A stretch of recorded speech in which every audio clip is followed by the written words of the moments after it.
भाई मैंने अपनी जिंदगी में पहली बार IEMs को ट्राई किया और ये जो IEMs है ये मुझे सिम्बॉट ने भेजे थे, जिनका कुछ मॉडल नंबर था सिम्बॉट EW300। और भाई ये जो है वो यूनिक फीचर्स के साथ में आता है। सब कुछ डिटेल में बताता हूँ, लेकिन उससे पहले हम ये जान लेते हैं कि IEM होता क्या है। और अगर तुम्हें डायरेक्ट इसकी अनबॉक्सिंग देखनी है और एक्सपीरियंस देखना है तो मैं आपको टाइम स्टैम्प दे दूंगा, वहां से आप जाके देख सकते हो। तो अभी जिन्हें IEMs के बारे में नहीं पता उन्हें मैं थोड़ा सा बता देता हूँ। तो IEMs का फुल फॉर्म होता है इन ईयर मॉनिटर, और ये कोई नॉर्मल ईयरफोन्स नहीं होते हैं। इनमें हमें बहुत ही डिटेल्ड साउंड क्वालिटी देखने को मिलती है और इन्हें ज्यादातर प्रोफेशनल यूज करते हैं। जैसे आपने देखा होगा कि कॉन्सर्ट के अंदर उनके कानों में एक ईयरफोन लगा होता है, इसे ही IEM कहते हैं। और इसके अंदर बेस, क्लैरिटी, ट्रबल सब कुछ एकदम क्लैरिटी के साथ में फील होता है। और इसमें कोई ANC नहीं होता है, लेकिन इनकी फिटिंग इतनी तगड़ी होती है कि आपके कान में एकदम सन्नाटा हो जाता है जब आप इसे लगाओगे। और IEMs का एकदम पीक आउटपुट लेने के लिए आपको डेक की जरूरत पड़ेगी। और जिन्हें डेक के बारे में नहीं पता उन्हें बता दूं कि डेक का मतलब होता है डिजिटल टू एनालॉग कन्वर्टर। अगर तुम्हें मैं सिंपल लैंग्वेज में बताऊं तो इसका काम है कि डिजिटल ऑडियो को रियल ऑडियो में कन्वर्ट करना। जैसे कोई ट्रांसलेटर होता है उसी तरह से ये वर्क करता है।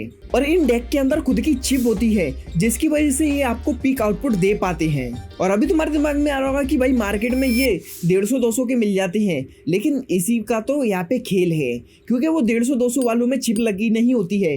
वो सिर्फ एक नॉर्मल से कन्वर्टर होते हैं जो आपको हाई क्वालिटी का ऑडियो प्रोवाइड नहीं कर पाएंगे। तो अच्छे डेक पे इन्वेस्ट करना आपका पहली प्रायोरिटी होनी चाहिए।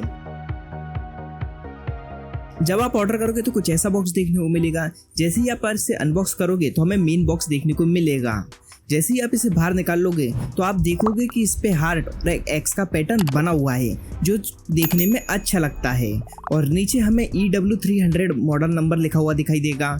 बैक साइड में इंफॉर्मेशन दी गई है। साइड्स में भी आपको इंफॉर्मेशन देखने को मिलेगी जो कि चाइनीज और इंग्लिश में अवेलेबल है।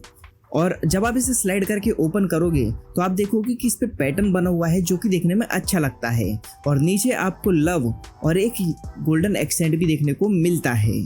और जब आप इसे ओपन करोगे तो आपको देखने को मिलेंगे IEM सबसे पहले तो, जो कि देखने में अच्छे लग रहे हैं और ये थोड़ा हैवी भी फील कराते हैं।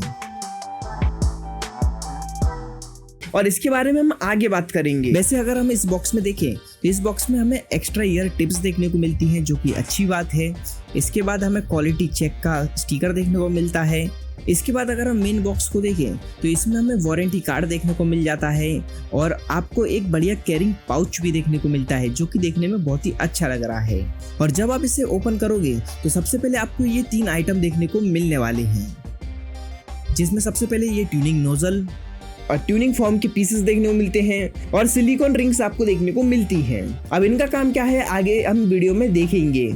और मेन आइटम डिटैचेबल हमें केबल देखने को मिलती है जो कि 3.5 mm जैक के साथ में आती है और इसकी क्वालिटी भी अच्छी है। और इसमें हमें सिल्वर प्लेटेड केबल मिलती है। मतलब बॉक्स के अंदर आपको लगभग सब कुछ देखने को मिल जाता है।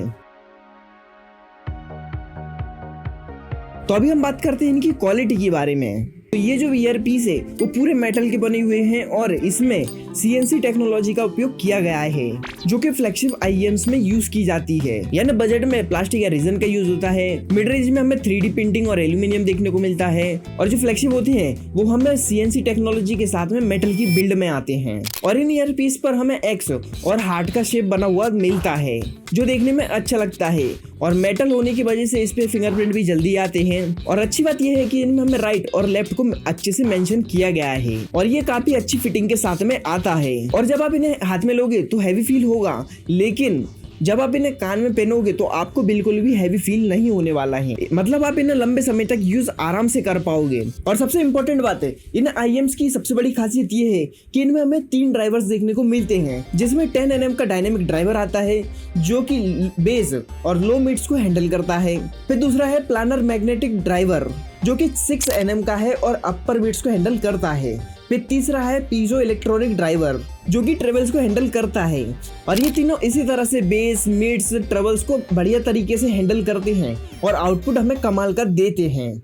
वैसे आउटपुट की भी हम आगे बात करेंगे। अभी हम बात करते हैं इसकी केबल की। तो इसमें हमें डिटैचेबल केबल देखने को मिलती है जिसकी क्वालिटी अच्छी है, लेकिन और भी अच्छी हो सकती थी। इसे हम ऐसे मरोड़ के रखेंगे तब भी ये उलझती नहीं है, जो कि एक अच्छी बात है। और कैरिंग पाउच की अगर हम बात करें तो इसकी भी क्वालिटी हमें अच्छी देखने को मिलती है। तो आउटपुट की बात हम आगे नहीं अभी ही बात करेंगे, क्योंकि आगे तो वीडियो खत्म होने वाली है यार। और होनेस्टली अगर मैं तुम्हें बताऊं तो ये जो IEM से बहुत ही कमाल का आउटपुट देते हैं। कान में फिटिंग भी बहुत ही कमाल की हो जाती है और जब आप इसे लगाओगे तो बाहर की जो आवाज है वो लगभग सारी ही खत्म हो जाती है, जो कि इसका एक प्लस पॉइंट है। और जब तुम इससे अपना फेवरेट गाना सुनोगे तो आप ऐसा फील करोगे कि मैंने इतना डिटेल सॉन्ग आज तक मैंने सुना ही नहीं है। और अगर ग्राफ की बात करें, जिन्हें समझ में आता है, भाई मुझे तो लगभग कुछ ही समझ में नहीं आता है, तो इसका ग्राफ कुछ इस तरह का है जो आप स्क्रीन पे देख सकते हैं। सिल्वर नोजल और गोल्ड नोजल के साथ में कुछ ऐसा आउटपुट देता है जो आपको स्क्रीन पे दिखाई दे रहा होगा। और इसे चेंज करना भी बहुत ही आसान है, बस आपको नोजल को घुमाना है और दूसरा जो भी नोजल है उस पे आपको रिंग लगा के और फोम लगा के आप इसे लगा सकते हो। बस इतना ही करना है और ये रेडी हो जाएगा। वैसे इनमें क्या फर्क है, मुझे क्या लगा, मैं अगर आपको बताऊं तो सिल्वर के साथ में हमें ज़्यादा डिटेल्ड साउंड देखने को मिलता है और गोल्डन के साथ में हमें थोड़ा सा बेस अच्छा मिलता है, मतलब थोड़ा सा बेस टू बूस्ट होके मिलता है। तो जिन्हें ज़्यादा बेस के साथ में आउटपुट चाहिए वो गोल्डन नोजल के साथ में लगा के ही यूज़ करना। और अगर तुम्हें ग्राफ समझ में आता है तो बताते हुए जाना कि ग्राफ में क्या मेंशन किया गया है, जिससे ऑडियंस को आसानी होगी समझने में। और अगर तुम गेमिंग करना चाहते हो तो गेमिंग आप कर सकते हो, लेकिन इसकी वायर के साथ में हमें कोई भी माइक देखने को नहीं मिलता। और अगर आप दूसरी बार लेते हो, बाय करते हो, अगर उसमें माइक है तो आप माइक का भी यूज इसमें कर पाएंगे। तो कंक्लूजन की बात करें तो मुझे इसकी क्वालिटी बहुत ही कमाल की लगी, साउंड आउटपुट भी बहुत ही कमाल का निकल के आता है। और इसके जो ईयर पीस है वो मेटल के बने हुए हैं, जो कि रेयर ही इस प्राइस रेंज में हमें देखने को मिलते हैं। और सबसे यूनिक और इम्पोर्टेंट चीज़, इसमें हमें ट्यूनेबल नोजल्स भी देखने को मिलते हैं, यानी आप अपने अकॉर्डिंग साउंड को चेंज भी कर सकते हैं, जो मुझे ये कॉन्सेप्ट बहुत ही कमाल का लगा। और अगर कोई इसे यूज़ कर रहा है तो भाई अपना एक्सपीरियंस कमेंट में लिखते हुए जाना, ताकि ऑडियंस को पता चल सके कि इसकी लॉन्ग टर्म में क्वालिटी कैसी है, कैसा आउटपुट ये दे रहा है। और अगर आपका कोई सवाल हो या सजेशन हो तो कमेंट सेक्शन खुला ही है। तो मैं मिलता हूँ आपको किसी नई वीडियो में किसी नए टॉपिक के साथ में। जब तक के लिए बाय बाय।